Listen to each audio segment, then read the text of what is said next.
tiempo dos sistemas de pensamiento, ¿verdad? Había dos escuelas que trataban este asunto, y ya dijimos que uno de ellos era el pensamiento del rabino Hillel, ¿verdad?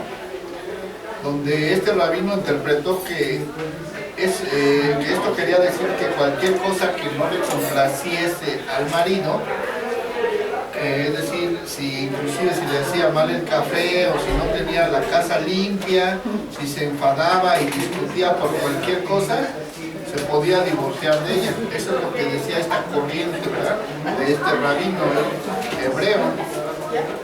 Y también existía la otra corriente, ¿sí?, de pensamiento de otro rabino hebreo, que es el rabino Shammai, ¿sí?, donde este enseñaba que el divorcio debía limitarse estrictamente y solo bajo ciertas condiciones rígidamente definidas se podía conceder el divorcio.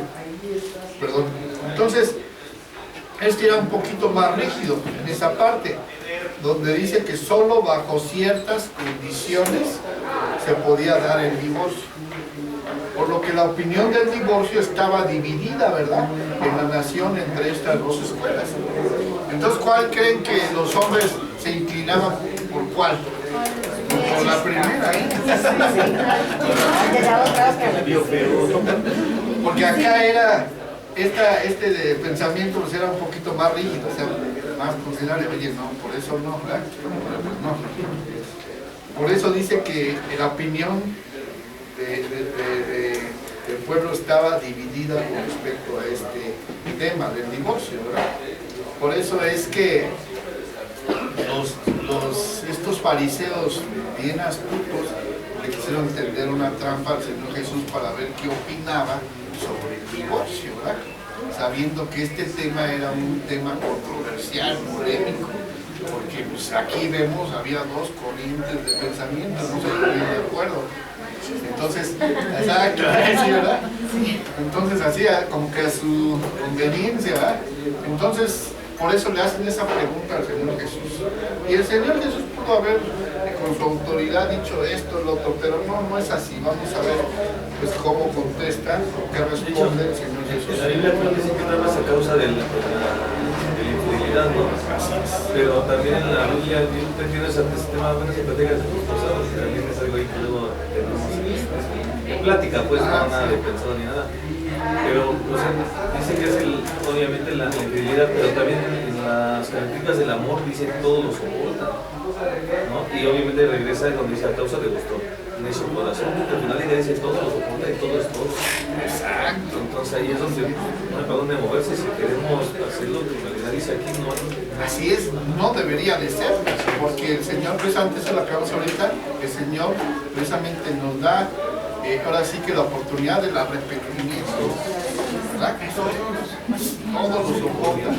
Pero bueno, eso está muy bien, ¿no? Dice, entonces, en su respuesta Jesús tiene o desarrolla realmente dos argumentos que son importantes. Primero dice, les lleva primero a los tiempos de Moisés, que es lo que vimos ahorita, y discute sobre el divorcio tal y como Moisés lo trataba. Y luego veremos cómo va incluso más atrás a los tiempos de la creación, ¿sí? Entonces el Señor Jesús, ¿qué respondió? Dice, Él responde con una pregunta: ¿qué os mandó Moisés? O sea, ¿qué dijo Moisés? ¿Qué mandó Moisés? Entonces los fariseos dicen, ellos dijeron, Moisés permitió dar carta de divorcio y de repudiarla. Y respondiendo Jesús les dijo, pues por la dureza de vuestro corazón os escribió este mandamiento. Como dice mi hermano, por la dureza de tu corazón. ¿De quién? ¿De Moisés? No, de los hombres. De los hombres. De los hombres, hermano, ¿verdad? Porque los esposos pues no eran nada flexibles, ¿no? Y entonces ellos en ese entonces yo creo machistas, ¿sí? ¿No? Y que si no se hacía como ellos querían, ya se divorciaban, ¿no? Entonces vemos ahí dureza del corazón, pero eso permitió que a través de eso pues se expusiera y se viera realmente cuál era el error, cuál era el problema, ¿no? Entonces Jesús respalda la autoridad de las Escrituras, dice, Él siempre lo hizo, refiriéndose siempre al Antiguo Testamento como un libro que tiene las respuestas, como un libro que es autoridad en la vida, porque realmente pues era la ley. Es maravilloso ver cómo nunca el Señor Jesús sustituyó a la palabra, sino que citó con frecuencia, escrito está. Y le citó de nuevo en los tiempos de Moisés y de la ley. O sea, él se enfocó a lo que había. Él nunca dijo que eso no. Dice entonces, por su dureza de su corazón, recordemos que en Romanos 3:20 dice que por la ley es el conocimiento del pecado. Entonces lo que está sucediendo en Israel, lo que estaba sucediendo en Israel, era evidentemente la dureza del corazón. Los corazones estaban endurecidos y por eso se introdujo el divorcio.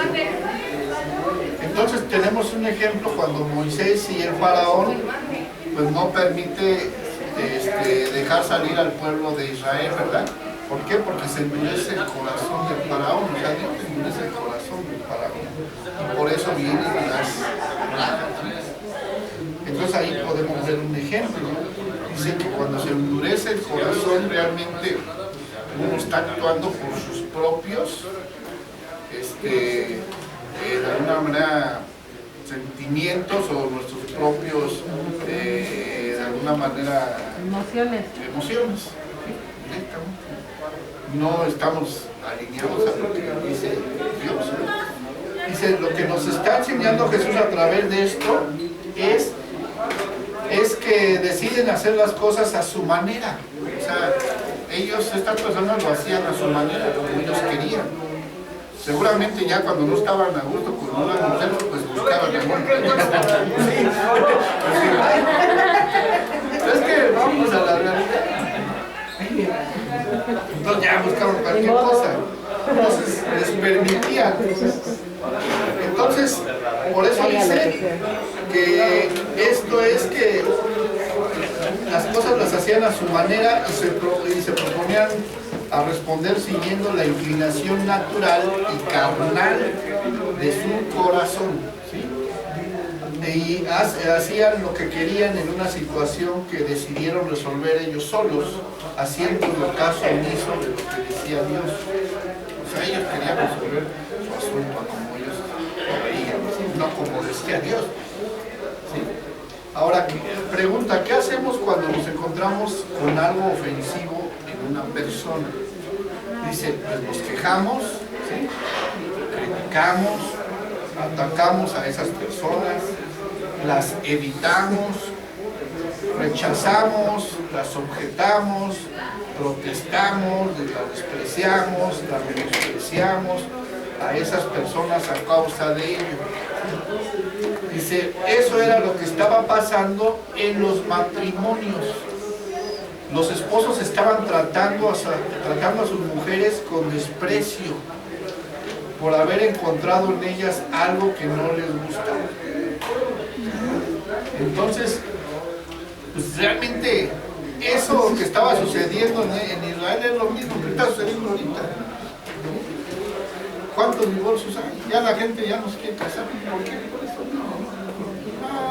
O a lo mejor que ahora que dicen la unión libre, pues ya a ver, un mes o 2 meses, no, ni un año, hermano, un mes, 2 meses y nos entendemos y no, ahí nos vemos, ¿no? Entonces, eso es lo que, por esas circunstancias, ¿no? Dice, ¿qué hacer cuando un esposo no le gusta algo en su esposa? ¿Qué hacer? Según la revelación que añade el Nuevo Testamento, en este sentido el marido debe entender por qué es así su mujer, o sea, debe entender, hay algo, ¿no? Hay algo que, pues, que está detonando ahí, por qué se comporta así, por qué lo hace así. Pero en ese entonces el marido no se ponía a ver eso. Él nada más ya no, no, entonces aquí es lo que nos deja ver ahora ya en el Nuevo Testamento, ¿verdad? Dice, esto es lo que Pedro les dice a los maridos. Vosotros, maridos, de la misma manera vivid con ellas con comprensión. Entonces ahí Pedro exhorta eso, la comprensión, cosa que no había antes, ¿sí? Es decir, no solo reaccione a ellas, comprendan porque actúan como lo hacen, vivan con ellas según su conocimiento, dándoles afecto, honrándolas, compartiendo su persona con ella, comprendiéndolas, restaurándolas y amándolas. Eso es lo que deberían hacer los esposos. No había. Entonces dice, ¿qué conlleva el ablandar el corazón? ¿Qué es lo que conlleva? ¿Cómo lo podemos hacer? Dice, el corazón es siempre blando cuando reconoce su incapacidad. Entonces el corazón es siempre blando, o sea, es blando cuando reconocemos la incapacidad para afrontar una situación. Porque ¿qué pasa? Nosotros siempre decimos, yo puedo, yo lo voy a hacer, yo no me siento de nada, yo decido, ¿no? Entonces ahí estamos endureciendo nuestro corazón. Pero acá dice que ablandar el corazón es eso, que cuando uno reconoce que es uno incapaz para afrontar una situación y depender de la sabiduría y el poder de quién, de Dios. Porque el hombre, ten cuidado a eso, de que no pide una bendición, no hacerlo a su manera. Yo creo que por eso en el Antiguo Testamento la dureza del corazón era porque eran muy independientes de Dios, de lo que Dios estipulaba en su palabra, ahora que nosotros la tenemos. Entonces puedo ver que, por ejemplo, dice de Moisés porque se basaban a la ley. Entonces por eso les decía, ¿qué es lo que Moisés les dijo en ese tiempo, pero qué es lo que ahora marca la palabra de Dios? En la gracia, porque ahí en la tablita la estaba viendo hace rato, y de un lado marca la ley que era Moisés y de este lado marca la gracia, que es cuando Jesús ya estaba. Así es. Entonces eso es lo que le estaba diciendo el Señor Jesús, ¿no? Y que ahora ya está plasmado en las Escrituras en el Nuevo Testamento, por la gracia, ¿no? Porque ya no estamos bajo la ley. Así es, muy bien. Entonces, dice, eso es lo que siempre mantiene el corazón tierno. Un corazón tierno, manso, moldeable y razonable. El saber reconocer que la persona no es capaz de hacer lo que se necesita. Entonces tenemos que ser humildes, ¿no? O sea, reconocer realmente que nosotros no podemos hacer eso. La palabra misma lo dice, que sin Dios nada podemos hacer. Pero sin embargo, uno dice, yo puedo. Y no sabe mal las cosas.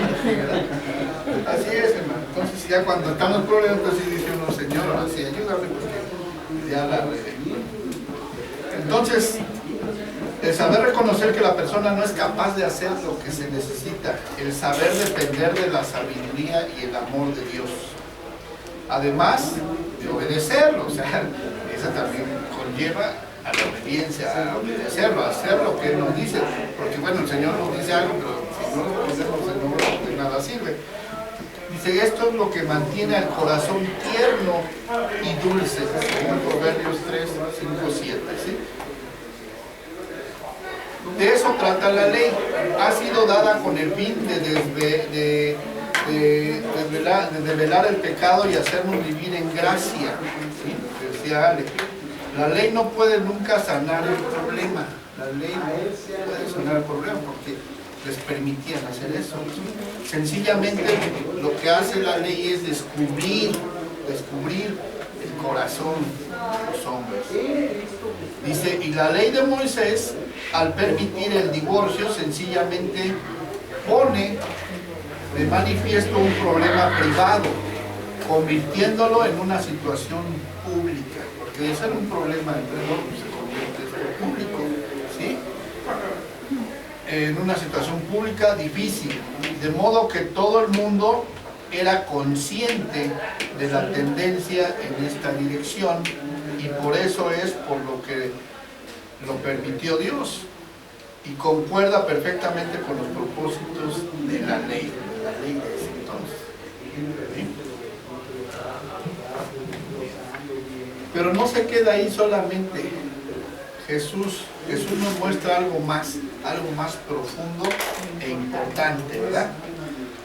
Aunque ha acertado de lleno en cuanto a la razón por la cual falla el matrimonio, debido a la dureza del corazón, procede a decirnos cómo puede ser sanado, revelándonos el propósito del matrimonio. O sea, revela el propósito del matrimonio. Y entonces se va a las escrituras donde dice que, pero al principio de la creación creó varón y hembra, ¿verdad? Los hizo Dios. Entonces, y luego dice, por esto dejará el hombre a su padre y a su madre, y se unirá a su mujer, y los dos serán una sola carne. Así que no son dos, sino uno. Por lo tanto, lo que Dios juntó, no lo separa el hombre. Entonces ahí está poniendo algo poniendo el Señor, estipulando mandamiento, donde dice que realmente lo que Dios une no lo puede separar el hombre. Entonces, ¿qué está diciendo? Que el divorcio no. Que va más allá de sus pensamientos, de su límite que ellos tienen. Así es, ¿verdad? Así es, hermano. Estas son las palabras que reconocemos porque se dice en todos los enlaces matrimoniales. Sin embargo, después hacen caso omiso a lo que una vez mencionamos, ¿sí? Entonces se nos olvida a lo que nos comprometimos en un matrimonio. Se nos olvida. ¿Qué dice? Que en la enfermedad, ¿no? Que en la escasez, todo eso. Pero cuando estamos bien, pues todo bien felices, pero cuando vienen las situaciones se nos olvida. Entonces ya queremos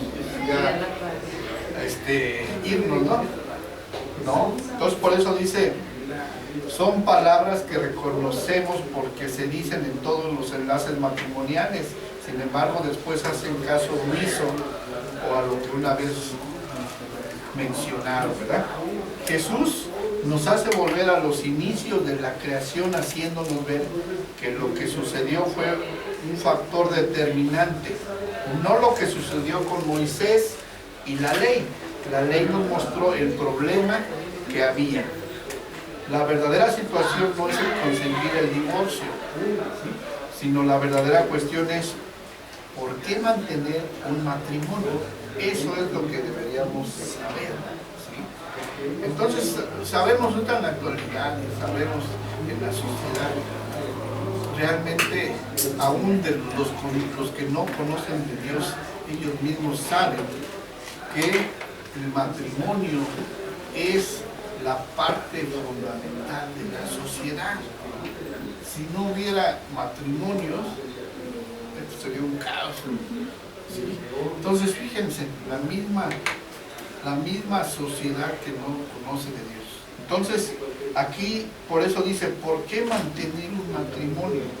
Eso es lo que deberíamos hacer. Aquí vamos enfocados a eso. ¿Por qué mantenerlo? 3 factores para resolver esa pregunta. Primero, las acciones de Dios. 1. Segundo, los deseos de Dios. Y tercero, la advertencia de Dios. Entonces todo va enfocado a Dios, ¿verdad? Entonces el primero dice las acciones de Dios. Pero desde el principio de la creación Dios los hizo varón y mujer. Entonces ahí está la acción primero, ¿no? De que Él creó varón y mujer, los hizo de modo que fueran distintos y de diferente sexo, y eso no fue un pensamiento posterior. Entonces de ahí Dios nos mandó hombre y mujer, que claro, diferentes fisiológicamente, pero realmente todos iguales, con los mismos derechos y todo. Dice, Dios tenía la intención de tener una raza de humanos que estuviese dividida en 2 sexos reconocibles, varón y mujer. Vemos lo importante que era para Dios, y los creó varón y hembra, y los creó con diferencias biológicas y psicológicas, y era lo que él deseaba, ¿no?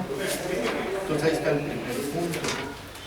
Lo que Dios ha hecho, Él ha hecho las distinciones que son diferentes y no reacciona de la misma manera, pero desde el punto de vista espiritual, o sea, físicamente somos diferentes, pero desde el punto de vista espiritual, los hombres y las mujeres somos iguales, ¿verdad?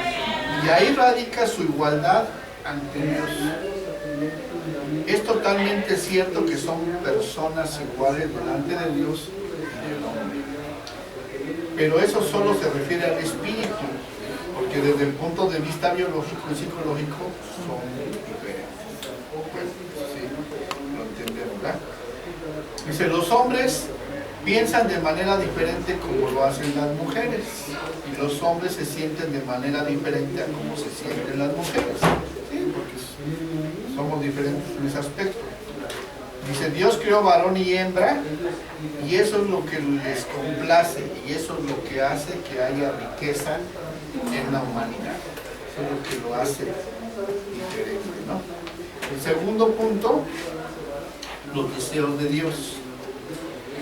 Y ahí nos enfocamos al versículo 7, donde dice, por esta causa el hombre dejará a su padre y a su madre y se unirá a su mujer y serán los dos una sola carne.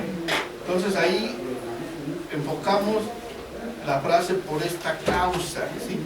¿Qué causa? Pues porque somos hombres, somos hombre y mujer. Para eso fueron creados como varón y mujer, para que finalmente pudiese unirse y ser una sola carne. Eso es lo que tenía Dios en mente al crearlos, mujer y hombre, en el principio. El matrimonio es más cercano incluso que los lazos consanguíneos en la mente y el corazón de Dios. Dice, dejará el hombre a su padre y a su madre y se unirá a su mujer y será una sola carne. Es una relación más íntima y cercana que la que se tiene con los hijos, ¿sí? Con los hijos que nazcan, ¿verdad? Las personas deben de convertirse en esposos y esposas antes de convertirse en padres y madres. Esto indica prioridad en la relación, ¿sí? Sí, porque también hay veces desenfocamos eso, ¿no? Nos enfocamos más hacia los hijos, pero también dice que la prioridad es la relación entre el matrimonio, ¿no? Esta relación anterior entre los esposos está antes que las amistades y cualquier otra posible relación con otras personas. Es la meta que tuvo en mente Dios al crear al hombre y ¿cuál es el propósito del matrimonio entonces? Es ser una sola carne. Para eso son los matrimonios y de eso se trata, ¿verdad? Son dos personas desiguales, distintas y diferentes, con personalidades diferentes, con diferentes dones, que armonizan sus vidas juntos para que con el paso de los años se conviertan en una sola carne. En eso consiste. Dice, no es algo que sucede de inmediato, ¿verdad? Nada más, o sea, nada más alcanzarse no es luego, sino esto es con el tiempo. Dice, la ceremonia nupcial no los hace una sola carne. El primer acto sexual después del matrimonio no los convierte en uno.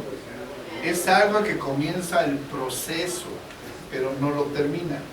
Es preciso toda la vida de casados para conseguirlo. O sea, es un trabajo también de ambos, ¿no? Dos, el matrimonio es el proceso de dos personas que se convierten en una. Se convierten en una. ¿Qué no es el matrimonio? O sea, ¿qué no es? Dicen, no es que cada uno siga su propio camino. Eso no es el matrimonio. Y sus propias carreras y sencillamente compartir un hogar, ¿sí? Como en la actualidad, ¿no? Muchos viven juntos, pero cada quien tiene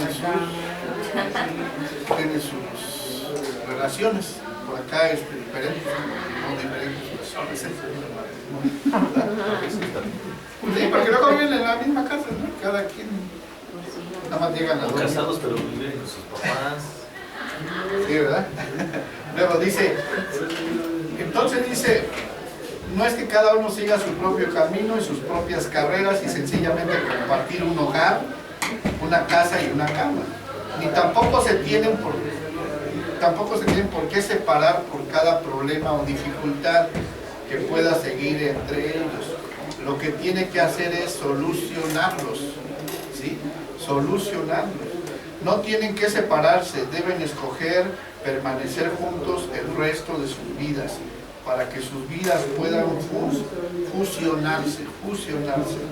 Por lo tanto, no deben ser rivales, sino compañeros. ¿Sí? Entonces eso es lo que se nos olvida, ¿no? Entonces yo siempre, a mi esposa, pues igual ella, somos de diferentes caracteres, ella tiene un carácter más fuerte, yo un poco más, así como todavía pienso un poquito más, me tranquilizo. Y luego cuando ella quería pelear, explotaba, le decía, ¿sabes qué? Luego hablamos. Y ella con todo, no, que ahorita, no, ¿sabes? Para pelear. Después viene la de, perdóname por lo que hiciste.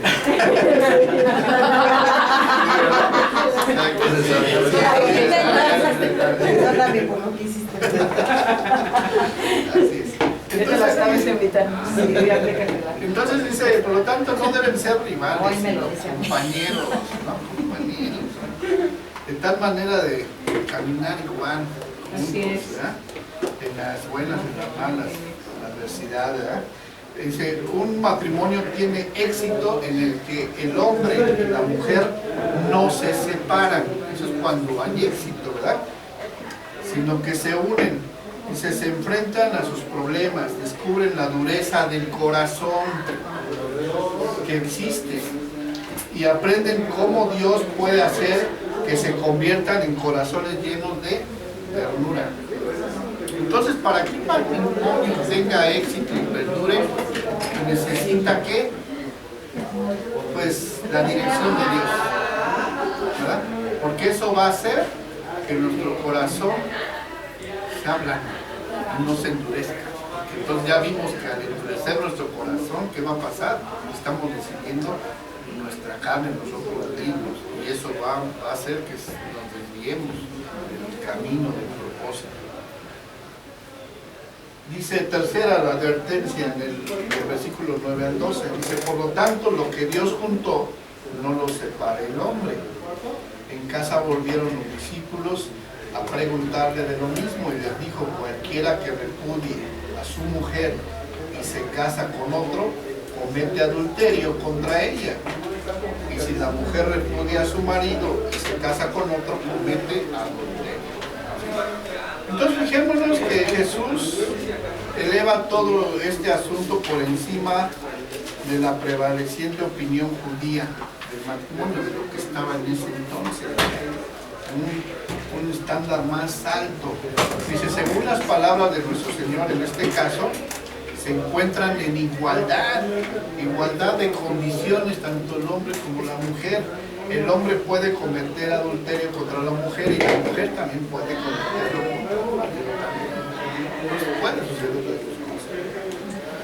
Dice, de esto trata el matrimonio. Es la manera que tiene Dios de unir a dos vidas, para producir la unidad que se convertirá en un testimonio ante el mundo entero de la gracia y el poder de Dios para cambiar las vidas humanas.